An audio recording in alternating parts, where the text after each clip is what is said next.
Hi, Treehouse friends. It's Miss Jenny, and I'm going to read to you a book called The Mitten, and I'm going to share with you some fun ideas for activities to do that go along with this book. Because this week at the Treehouse, we are learning and talking about winter gear, like our hats and our mittens and our gloves. So let me start by reading you one of my favorite books that has to do with winter called The Mitten.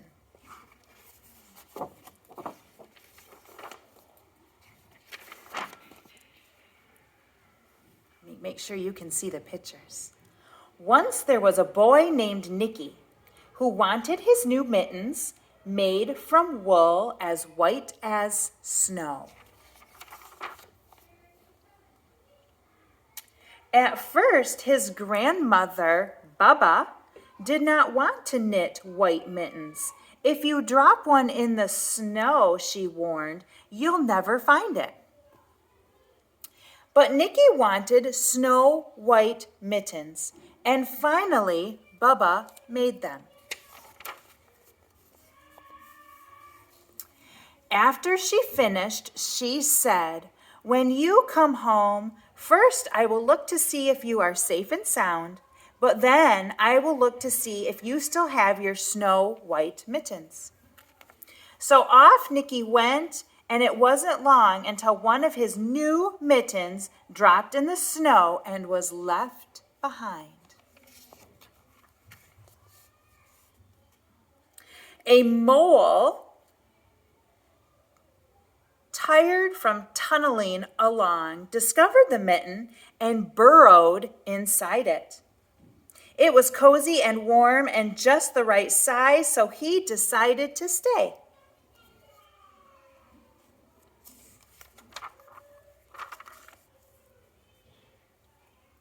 A snowshoe rabbit came hopping along. He stopped for a moment to admire his winter coat. It was then that he saw the mitten, and he wiggled in, feet first. The mole didn't think there was room for both of them, but when he saw the rabbit's big kickers, those are his feet, he moved over.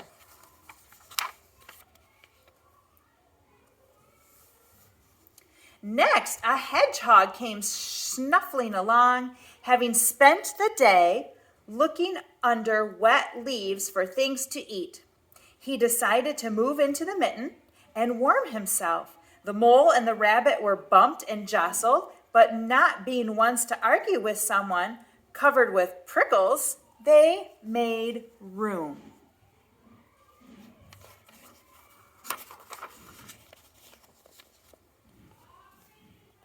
As soon as the hedgehog disappeared into the mitten, a big owl, attracted by the commotion, swooped down. When he decided to move in also, the mole, the rabbit, and the hedgehog grumbled. But when they saw the owl's glinting talons, they quickly let him in. Somebody's going to come next, I think. Who came next? It started snowing, but the animals were snug in the mitten. A wharf of warm steam rose in the air, and a fox, trotting by, stopped to investigate. Just the sight of the cozy mitten made him feel drowsy. The fox poked his muzzle in. When the mole, the rabbit, the hedgehog, the owl, and the badger saw his shiny teeth, they gave the fox lots of room. Who's coming next?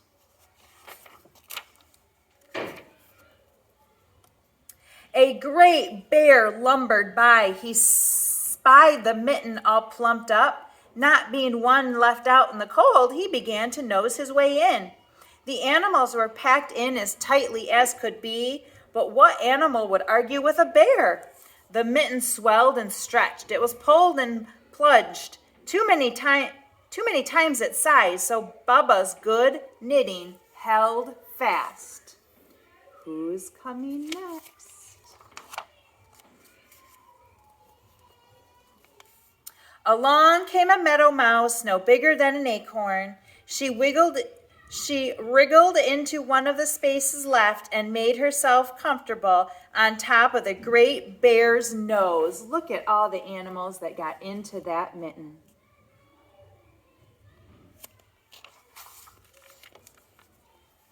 The bear, tickled by the mouse's whiskers, gave an enormous sneeze. Achoo! The force of the sneeze shot the mitten up into the sky and scattered the animals in all directions. On his way home, Nicky saw the white shape in the distance. It was the lost mitten silhouetted against the blue sky.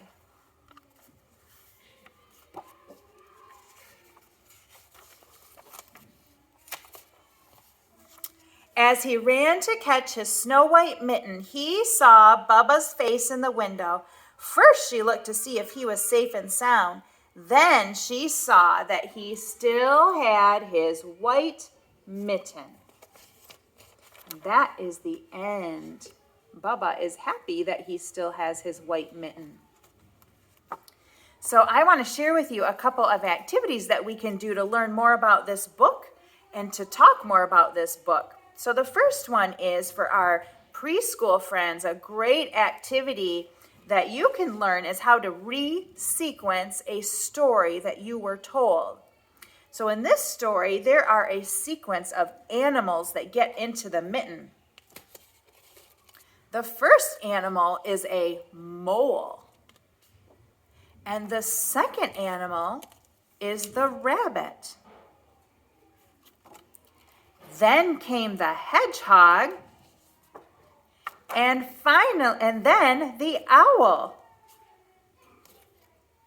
There was a badger, a fox, and a great big bear. And lastly, the mouse came and made the bear sneeze. So one way we can learn about sequencing is for everyone to hold an animal, listen to the story, and then as the animals enter the hat, you can raise it up and share which animal followed each other, which one was first, which one was last, and learn about how to sequence the story. Another fun activity is that book had a lot of different colors in it. And so we have pictures of mittens, and you can take 2 of these.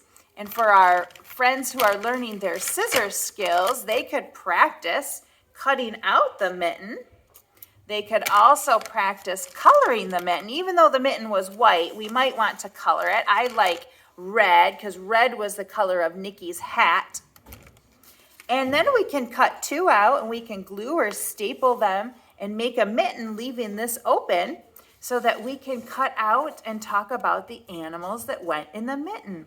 So this is a coloring page that has all the different animals that went in the mitten. And again, if you're practicing your scissor skills or you like to cut, you could cut out your animals, or your parents or your teacher could cut it out for you, and you could talk about what animals were in the mitten. You can also talk about letters with this activity in this book. So for example, you could talk about what letter the word mole starts with, and it's our M sound, the consonant M. And you could do the same thing with the rabbit, and you could talk about R is for the word rabbit and really pronounce those words. We have an O for the owl. That's a little trickier because now we're starting to get into our vowel sounds. Or you could do B. That's a good starting letter. B for badger. What starts with B?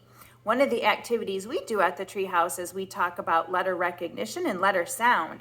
So we might do something like letters, letters, letters have names. What is the name of this letter? B. Letters, letters, letters have sounds. What is the sound of this letter? B, B, B for badger. So that's some of our phonics work too. So there's a lot of learning activities that can go along with this book. I hope you enjoy reading it.